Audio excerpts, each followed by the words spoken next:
наврӯз чист?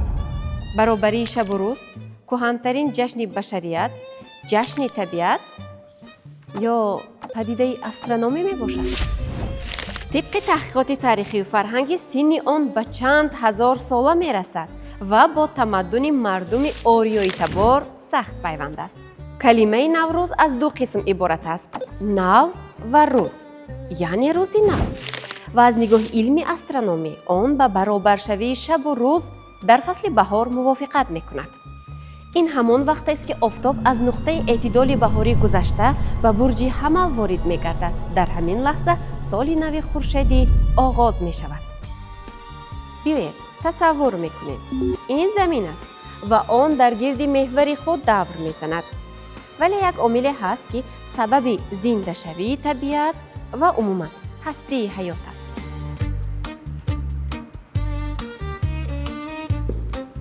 ин ки замин тахминан бо кунҷи 23 дараҷа аз меҳвари худ гардиш мехӯрад.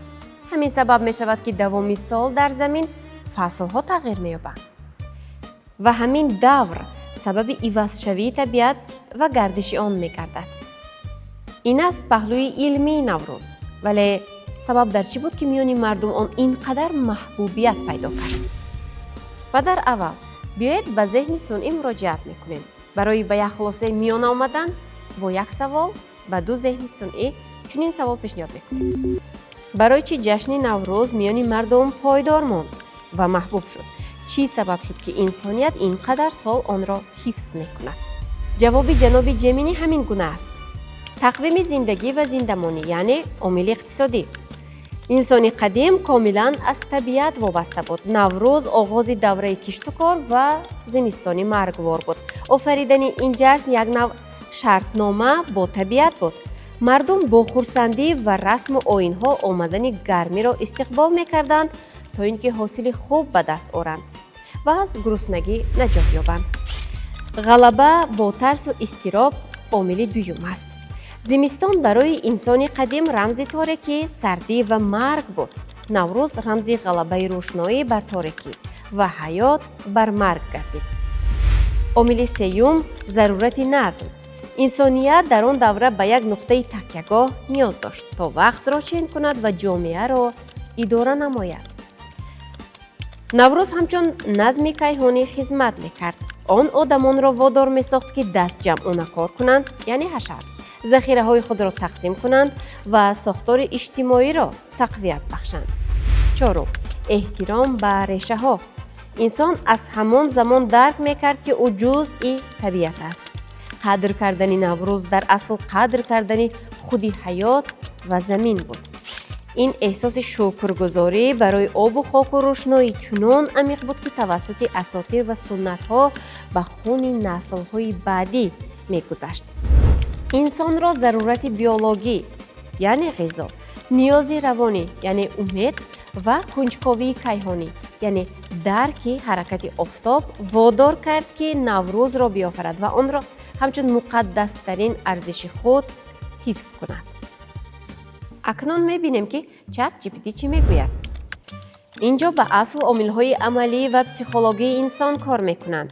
барои мардумони қадим ҷашнҳо воситаи муттаҳид кардани ҷомеа ва идораи табиат буданд.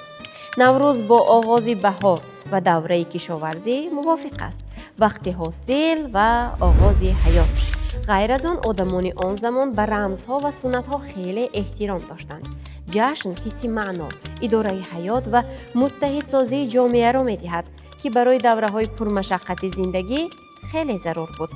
ин омилҳо барои инсонҳои қадим қиматанд ва барои асрҳо нигоҳ доштанашон сабаб шуда буданд. ин буд посухи ChatGPT. акнун каме ба мантиқ такя мекунем ва тасаввур мекунем ки мо инсони қадим ҳастем. тамоми фасли гармо кор кардем, захира намудем.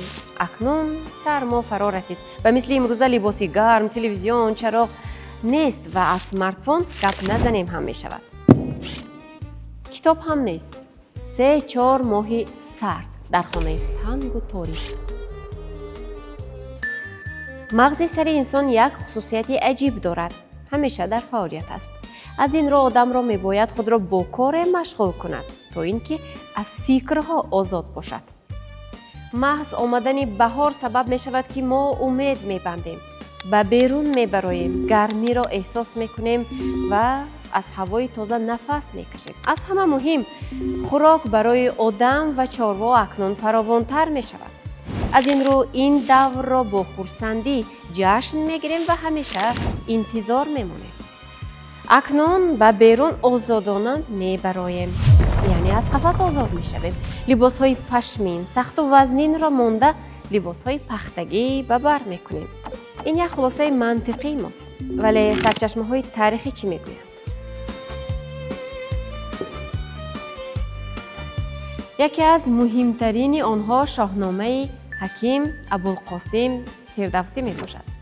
فردوسی نوروز را به نام شاه جمشید می پیوندد.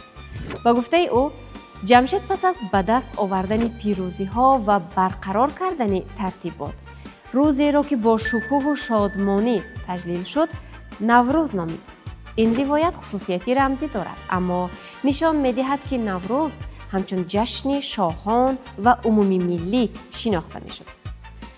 ابوریحان بیرونی در آثار الباقیه می نویسد که روزی اولین ماه فروردین است نوروز و مردم آن را با پاککاری، آراستن خان و تجدید زندگی قبول می کنند. بیرونی اینچنین تاکید می کند که نوروز با حرکت آفتاب علاقمند است، یعنی آن نه تنها جشن فرهنگی بلکه پدیده طبیعی و علمی می باشد.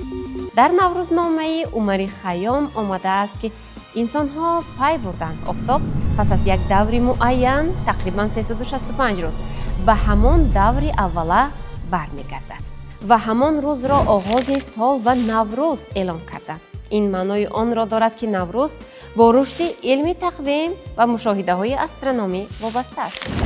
در دوره ساسانیان نوروز شکل منتظمتر گرفت. طبق معلومات تاریخی جشن به دو قسم جدا شد. 5 روز اول نوروز عامه، 6 روز نوروز خاصه.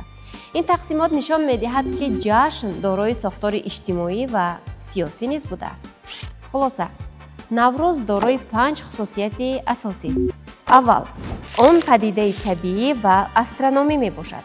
دوم، دارای تاریخ قدیم و سرچشمه‌های خطی است. سوم، به حیات اقتصادی مخصوصاً کشاورزی سخت علاقمند است. چهارم، دارای رمزها و عنعنه هاست. و نهایت پنجم، در نگاه داشتن ارزش‌های اجتماعی و فرهنگی نقش بارز دارد. با تشبث و تلاش‌های پیگیرانه اساسگذار صلح و وحدت ملی، پیشوای ملت، پرزیدنت کشورمان محترم امامعلی رحمان نوروز مقام بین‌المللی کسب نموده، با قطعنامه سازمان ملل متحد از 23 فوریه سال 2010 رسما همچون روز بین‌المللی نوروز اعلام گردید. محض همین عامل‌ها سبب شد که نوروز اهمیت خود را گم نکرد و مهمتر از همه با نام اصلیش که صرف تاجیکی است بین‌المللی اعتراف